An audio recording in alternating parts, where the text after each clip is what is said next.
Hey, it's me again. I am continuing this series talking about my journey with Hodgkin lymphoma. In my previous video, I talked about my journey through getting a diagnosis, um, but a couple things have happened since I got my diagnosis. um, First of all, last week, like 8 days ago, on May 12th, I met my oncologist. Leading up to that appointment, I was a little nervous, like the day of. I was excited and nervous.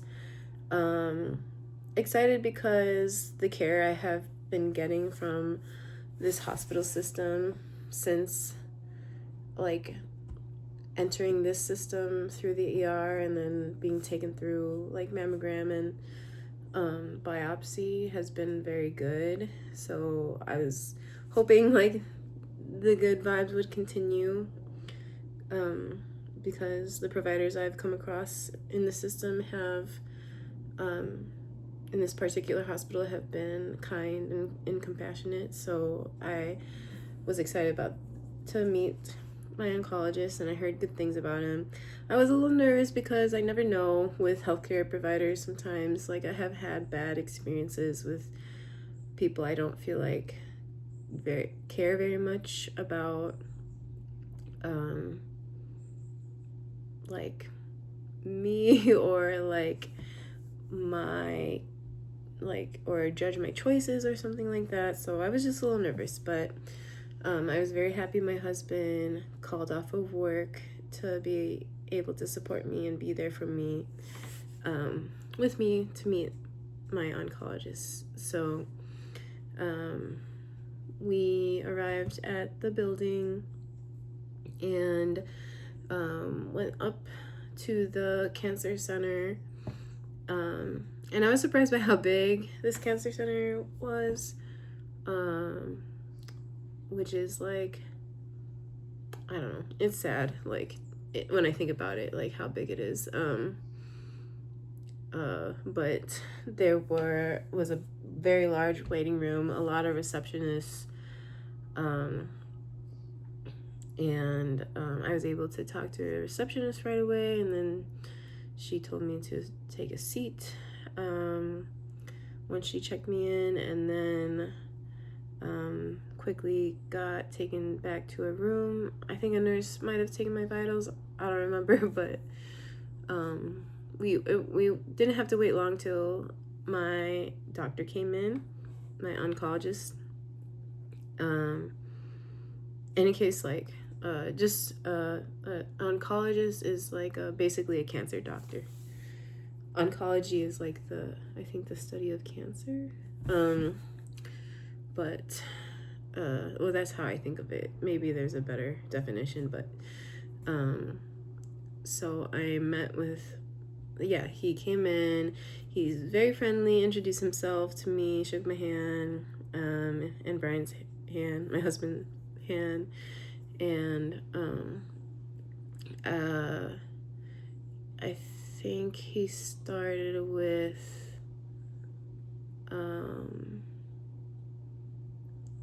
asking me asking me my medical history, which is basically what has been going on, from my perspective. So basically I gave him a summary of, like, what I said in my previous video of all my symptoms and, like, things I noticed, mostly like this big lump, this big hard lump, and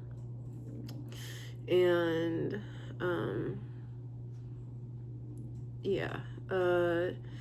So I went into that. I think next he gave a really good, like, then he started to explain things and what's going on and, like, what's the plan and everything. He was very thorough with his explanation, very down to earth, and he's, like, I can tell he's very smart, and, like, seems to be very, like, up to date on research and stuff, when it comes to cancer. he even like died, like I had some blood work taken, and he's like, oh, you have thalassemia, I think he said. I was like, wow, I didn't know. Everyone's just said I had small red blood cells, and he's like, yeah, so he's a hematologist as well, so he knows a lot about blood. So like I'm like, wow, he diagnosed me and no one else has, so I appreciate that. So then he started explaining, he's like, in a very respectful way, he was like, yeah, no one chooses to have cancer or wants cancer, but if you were to choose any type to have, it would be what I have. So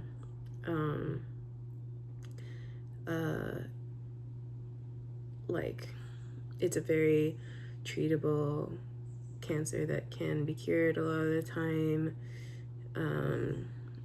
And he mentioned that like kind of talked a little bit about, I liked that he was kind of nerding out on the history, but he was mentioned that like chemo was, I think he said something like chemo was invented to treat lymphoma, like the cancer that I have. So I'm like, wow, that's really interesting. I also like that he knows history of this stuff. So then he said that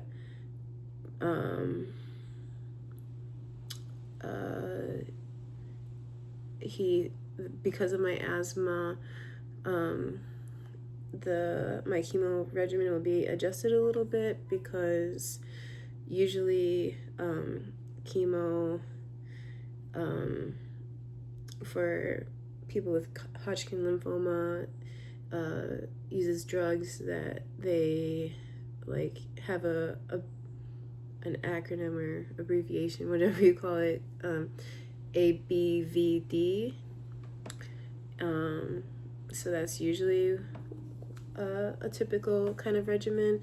But since I have asthma, the B drug in that like group of drugs can like have toxic effects on the lungs, which I already have asthma and don't want to damage my lungs anymore. So the regimen I'm gonna have is AVD without the B, and also like immunotherapy.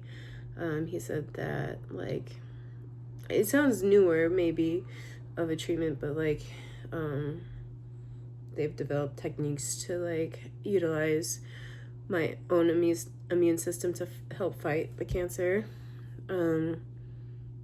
which like lowers toxicity.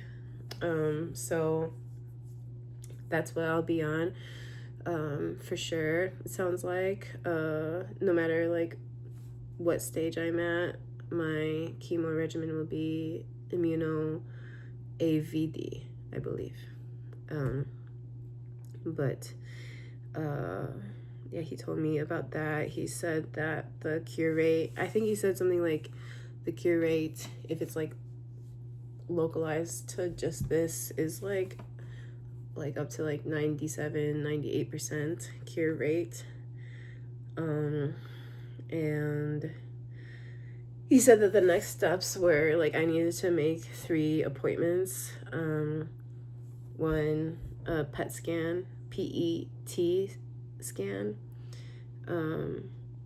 which will it's like it will scan my whole body to see where cancer is in my whole body. Like they have a they have a like thing, they have a solution they inject that is radioactive, and like has some type of sugar in it that once the body absorb it, like the cancer cells like eat it up a lot and glow on the picture. So that helps with, I believe it helps with staging what kind of cancer I have. I think stages go from stage 0, which is like the best, case scenario to like stage 4, I think is the worst. I had to research that a little more. I should know that. But yeah, staging is based on like how the cancer has spread. Has it spread like to different organs, or has it stayed in like a certain area? But anyway, so the PET scan is one of 3 things I had to schedule. Also, an echocardiogram, which is like I think it might be like a video type of thing of the heart. I'm not sure, but it will help make sure that my heart is strong enough to tolerate the chemo regimen. And he said he doesn't think that'll be a problem because I'm like young and like active and stuff. And then the third thing he wanted me to schedule is a appointment to get a procedure to put like underneath my skin this port, like with a tube, like I think it's porta catheter or something in my chest that will feed into a one of my largest veins in my body. He said that will be a more like efficient and like effective way for when they give me chemo, for it to circulate in my body and work the best. And also like once the port is put in, it will be less like pokes, probably. Like it'd just be easier to access than like giving me an IV, like looking for my vein every time. And like an IV would be in like a small vein in my arm. It just wouldn't like circulate as well. So he gave me the choice, and I agreed. I want to do what's most effective, even though I'm kind of like anxious about it. I don't like procedures. I hate surgery or anything resembling surgery, but I don't know. I'm kind of like feeling in survival mode, honestly. But so yeah, he was going through all of that. He told me like when I'm going through chemo, I will be immunocompromised, so I just need to like think about that, like, and the risk of that with like traveling or anything. I definitely need to wear a mask if I'm like traveling.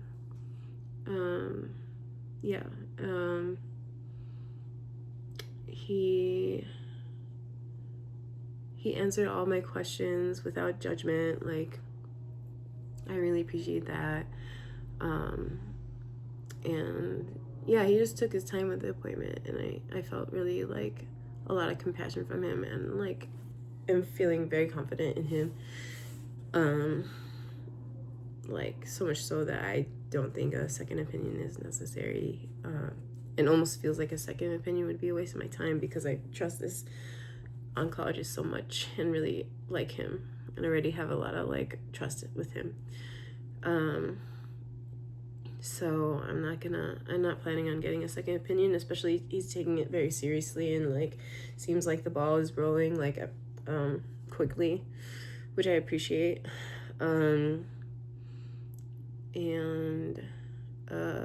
Yeah, so that appointment went really well. Brian really liked him. My husband Brian really liked him. He was like, jackpot, and I was like, yeah, I really like him too.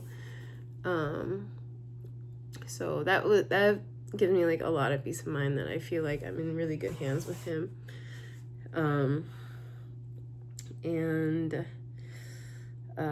Yeah, so the next day I called to schedule all these appointments. I had no problem like scheduling the PET scan and the echocardiogram as soon as possible. I was kind of like trying to postpone the port placement because like I'm kind of dreading that a little bit, especially because like I wanted to swim this summer with the kids. Like I was looking forward to stuff like that. I don't know like how that would work. And I had a trip to Madison that I had planned before all of this like diagnosis and stuff, and I just wanted to like have that be the last thing before I like start all of this like stuff.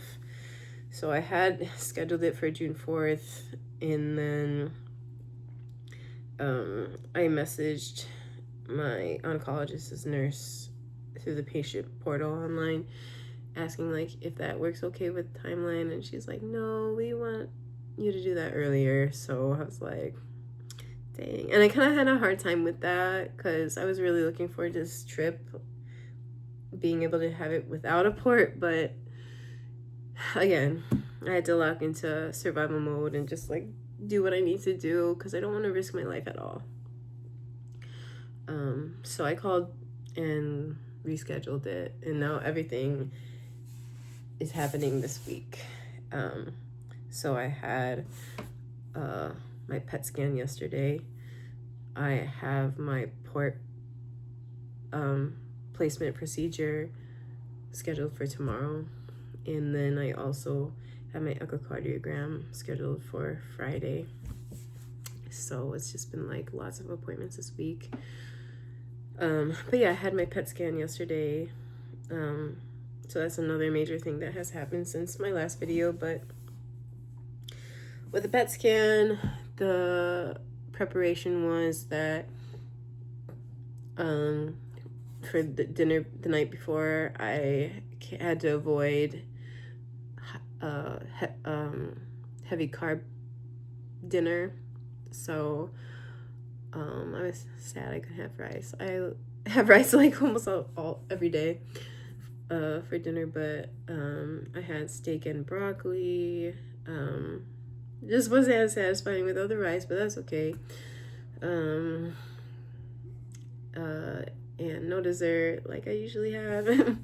And then like I was supposed to not have anything to eat leading up to the appointment, like 6 hours. So nothing to eat or anything sugary to drink, even flavored water or sparkling water.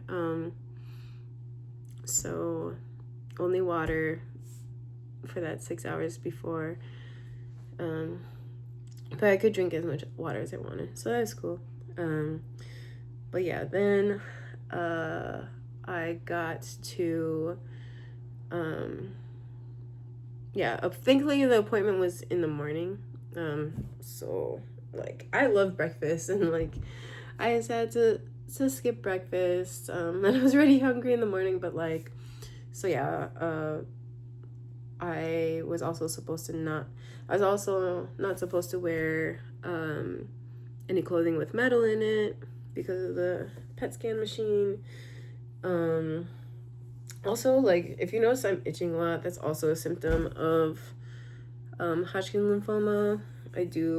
I have been diagnosed with eczema in the past, but I think it's like the itchiness is getting worse, and that might be because of the lymphoma, like causes itchiness a lot. But anyway, so the day yesterday morning for the PET scan, I go to the hospital, check in, and then they bring me, the like radiology tech brings me to a room there was just like 2 chairs, like recliners in this room. I was like a little alarmed to see like on the door it said like radioactive, and I was like, oh my god, this is kind of crazy. But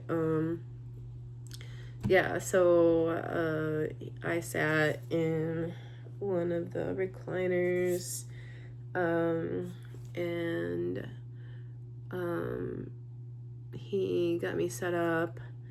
He gave me an IV, which I hate IVs. I hate needles. Like I hate shots. I hate getting my blood drawn even more than that. and IV is even worse than both of those for me. Like, I don't know, it's like trying to get into a deeper vein than like getting my blood drawn. I don't like it, but anyway, it hurt. I'm a wuss. It hurt, but he injected me with that like radioactive sugar stuff. And then I was supposed to sit for like 50 minutes for it to like get absorbed by my body. Thankfully it was a recliner, so I was able to get comfortable, and I was glad I brought a sweatshirt. And I'm glad I brought a book because I had no reception or service with my phone. And I was reading. There was only one person in the room for a little bit of the when I first got there, but I think he got taken back to get a PET scan. So most of the time I was by myself, which was cool. I was getting over a cold and like kind of coughing, and I had asked him like, is that gonna be a problem, like if I cough? He said no, as long as you're not like moving your body dramatically, like your chest like dramatically, it should be fine. So I was like, okay. But yeah, I was waiting, reading my book. At some point I think I dozed off, because then I woke up to the radiology tech like opening the door saying he's ready, like I'm ready to be taken to the PET scan machine.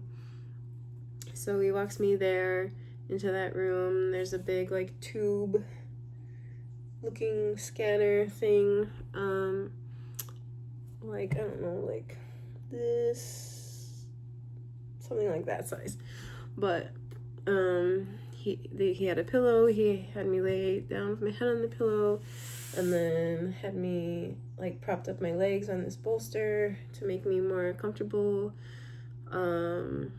He asked me if I wanted a blanket. He gave me a warm blanket. It was like warmed already. I was like, wow, this is nice, because it's a little chilly in there. He said it can be cold in the room to like prevent the machine from overheating. But yeah, then I had to like lay with my arms up like this. And yeah, then this table like moved me through this tube like back and forth. First quickly, I think for like the CT scan, which I think like shows like the anatomy of my body, and then it started going like super slow, and I think that was the PET scan to like detect like the radioactive like stuff going on like in my body. And overall it took about like 25 minutes of me laying as still as possible because I wanted to have good pictures, so I didn't ever have to do this again, or not ever, but that I wouldn't have to like do it again because it failed or something. So it was okay. The only thing was like, since I was like holding my arm up, like my lymph nodes were like bothering me, like but like he was like 8 minutes left when like it started really bothering me. I was like, I think I can do 8 minutes, and I did. So then yeah, he yeah, then he got we were done. I got out. Oh, and by the way, like with the IV, he had injected me, and when he's done with the injection, he took it out. So I didn't have the IV during the PET scan, but yeah, then I was just like, I was super hungry. I met up with my husband to have a big lunch, so that was nice. And then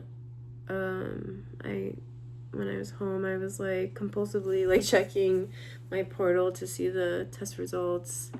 I did, in the afternoon I saw that they posted the results. I'm very curious to see what my doctor has to say, and his interpretation, but what I kind of got from it is that this is not the only area affected with cancer, that it seems like it has started to affect, or there are some cancer cells in my cervical neck lymph nodes, also on my axillary lymph nodes on the other side, and also it seems like a lot, maybe a big amount in my sternum area, which is like more deep, like than like this one, but